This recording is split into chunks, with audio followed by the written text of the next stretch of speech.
Hello everyone. आज की class में हम डिस्कस करने जा रहे हैं स्केल ऑफ मेजरमेंट्स। तो स्केल ऑफ मेजरमेंट्स किसी भी डेटा एनालिसिस वर्क में बहुत इम्पोर्टेंट होता है और जब भी हम कोई स्टैटिस्टिकल एनालिसिस कंडक्ट करने जाते हैं तो हमें पता होना चाहिए कि हमारा डेटा किस स्केल और किस कैटेगरी में है, ताकि हम उस पे जो भी स्टैटिस्टिकल टूल्स हैं, एप्रोप्रिएट टूल्स हम वहाँ पे यूज कर सकें। तो स्केल ऑफ मेजरमेंट्स में 4 स्केल हमने बनाए हुए हैं। जो पहला स्केल है वो है नॉमिनल, दूसरा है ऑर्डिनल, तीसरा है इंटरवल और चौथा है रेशियो।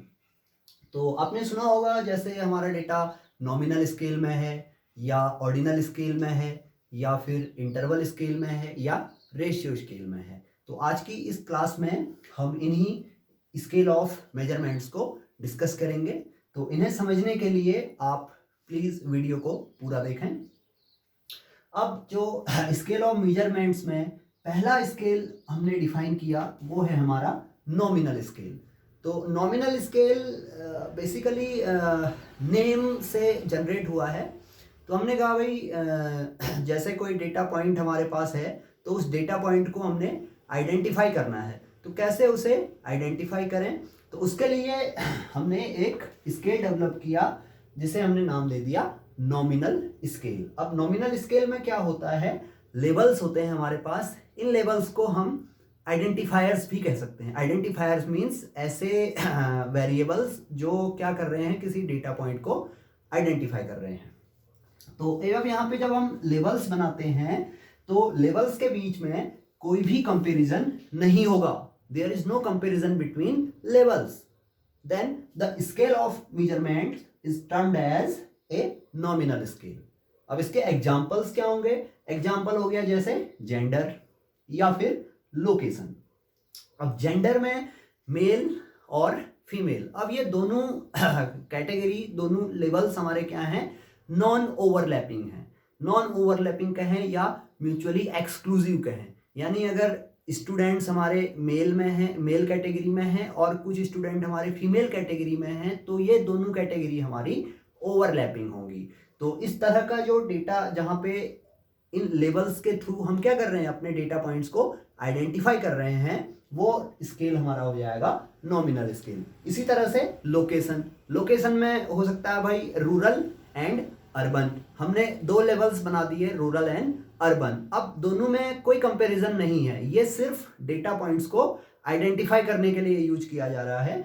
तो इस तरह के डेटा पॉइंट्स जहां पे उन पे लेबल्स हमने डिफाइन किए हैं और लेबल्स के बीच में कोई भी कंपैरिजन नहीं है, तो वहां पे हम कहेंगे हमारा डेटा क्या है, नॉमिनल स्केल में है। तो जब भी आप सर्वे के लिए जाते हैं तो सर्वे पे जैसे आपने जेंडर डिफाइन किया और लोकेशन डिफाइन किया, तो ये अंडरस्टूड है भाई, ये हमारा क्या है, नॉमिनल स्केल डेटा है। तो यहाँ पे किस तरह के स्टैटिस्टिकल टूल्स हमें अप्लाई करने चाहिए, कौन सा स्टैटिस्टिकल टूल यहाँ पे अप्रोप्रिएट होगा, तो ये हमें तभी पता चल पाएगा जब हमें स्केल ऑफ मेजरमेंट पता चलेगा।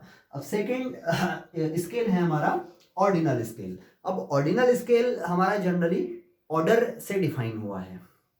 ऑर्डर से डिफाइन हुआ है तो ऑर्डिनल स्केल में क्या होगा, लेबल्स तो हैं, आइडेंटिफायर तो हैं, लेकिन आइडेंटिफायर के साथ हमारा क्या है, कंपैरिजन भी है। जैसे एग्जांपल हमने डिफाइन किया हुआ है लेबल्स विद कंपैरिजन्स।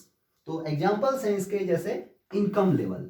अब इनकम लेवल क्या हो सकती है, इनकम लेवल हम कहते हैं ना कि वो बहुत लो, उसकी इनकम लेवल बहुत लो है, या उस इंडिविजुअल की इनकम लेवल बहुत एवरेज है, या उस इंडिविजुअल की इनकम लेवल हाई है। तो यहाँ पे हम क्या कर रहे हैं, लेवल्स से डेटा को आइडेंटिफाई करने के साथ साथ उन लेवल्स के बीच में कंपैरिजन भी कर रहे हैं। जैसे हमें पता चला भाई इनकम लेवल एक इंडिविजुअल की लो है, एक इंडिविजुअल की हाई है, तो हमें उसके साथ साथ कंपैरिजन भी पता चल रहा है भाई इसके पास, लो वाले के पास पैसा बहुत कम होगा और हाई वाले के पास पैसा बहुत ज़्यादा होगा। इसी तरह से एकेडमिक परफॉर्मेंस, एकेडमिक परफॉर्मेंस में क्या हो सकता है भाई, हम कहते हैं ना कि 33% से लेके 55% तक थर्ड डिवीजन हो गया, 55 से 70 तक सेकंड डिवीजन हो गया, 70 से 100 तक हमारा फर्स्ट डिवीजन हो गया। तो यहाँ पे भी 3 आइडेंटिफाई हमने अप्लाई किए हैं, लेकिन तीनों आइडेंटिफायर में कंपैरिजन है। तो जहाँ पे लेवल्स हैं, लेवल्स के साथ कंपैरिजन है, तो वो स्केल हमारा ऑर्डिनल स्केल डेटा होगा। इसी तरह से थर्ड स्केल है हमारा इंटरवल स्केल डेटा।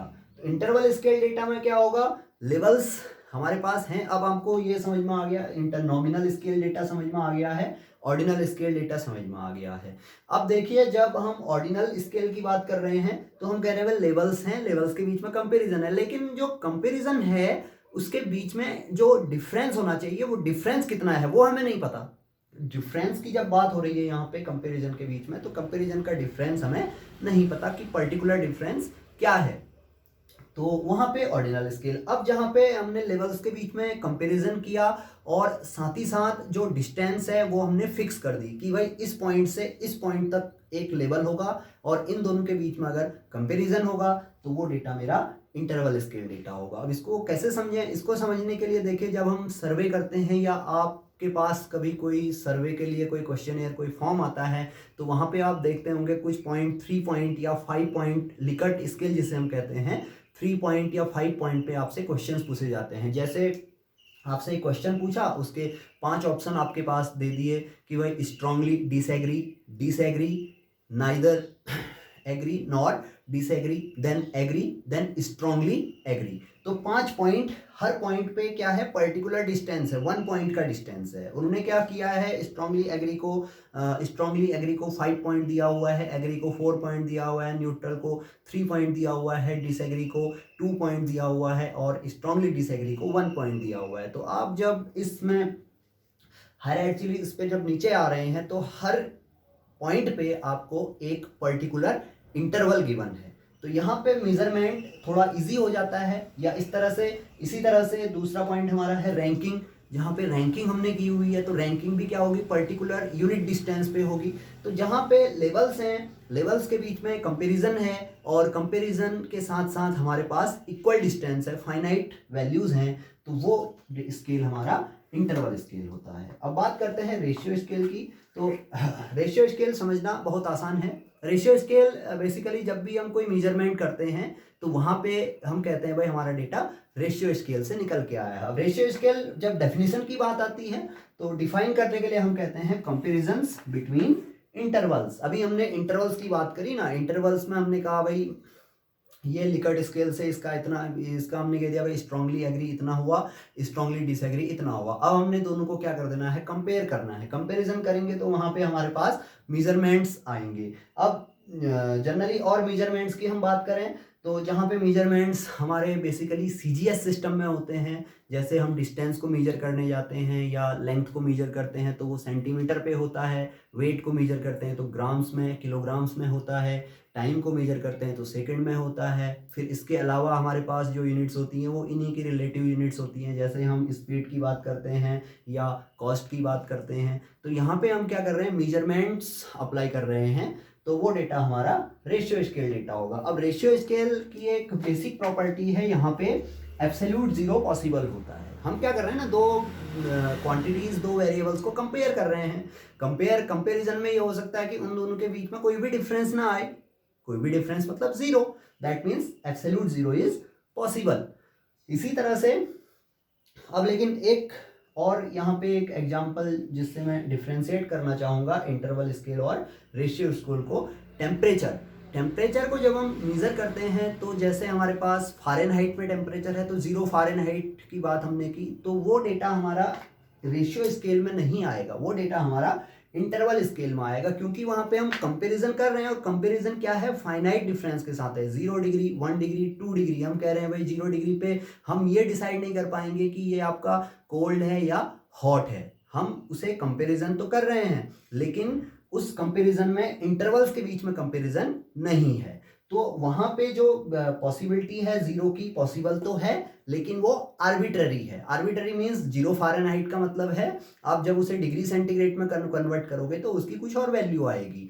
तो यहाँ पे इंटरवल स्केल में आपका आर्बिट्ररी जीरो होगा, रेशियो स्केल पे एब्सोल्यूट जीरो होगा। क्यों? क्योंकि रेशियो स्केल पे हम डिफरेंस निकाल रहे हैं, कंपैरिजन कर रहे हैं। तो जैसे मैंने कहा भाई, हमने दो स्टूडेंट की हाइट को कंपेयर किया, अब हो सकता है दोनों स्टूडेंट की हाइट सेम आ जाए, तो हम कहेंगे भाई there is no difference, that means zero. तो वहाँ पे एब्सोल्यूट जीरो पॉसिबल। इसी तरह से एक स्टूडेंट की हाइट हम मेजर कर रहे हैं या उसकी वेट हम मेजर कर रहे हैं, तो वहाँ पे भी एब्सोल्यूट जीरो पॉसिबल होता है। तो रेशियो स्केल में एब्सोल्यूट जीरो आपका पॉसिबल है। तो ये तो हो गए हमारे स्केल ऑफ मेजरमेंट्स। अब बात करते हैं कि कौन सा स्टैटिस्टिकल टूल यहाँ पे हम यूज कर सकते हैं। तो जब हम सेंट्रल टेंडेंसी की बात करते हैं, मेजर्स ऑफ सेंट्रल टेंडेंसी की बात जब हम कर रहे हैं, तो हमारे पास डेटा कभी नॉमिनल स्केल में होगा, कभी ऑर्डिनल स्केल में होगा, कभी इंटरवल में होगा, कभी रेशियो में होगा। तो जब भी आपके पास डेटा नॉमिनल स्केल में है, तो यहाँ पे आप सेंट्रल टेंडेंसी निकालने के लिए मोड का यूज करोगे। जब डेटा आपका ऑर्डिनल स्केल में होगा, तो वहां पे आप मीडियन का यूज करोगे। इसी तरह से जब आपका डेटा इंटरवल स्केल पे होगा, तो वहां पे आप या तो मीन कैलकुलेट करोगे, मीन मीन्स अरिथमेटिक मीन, या फिर मीडियन कैलकुलेट करोगे।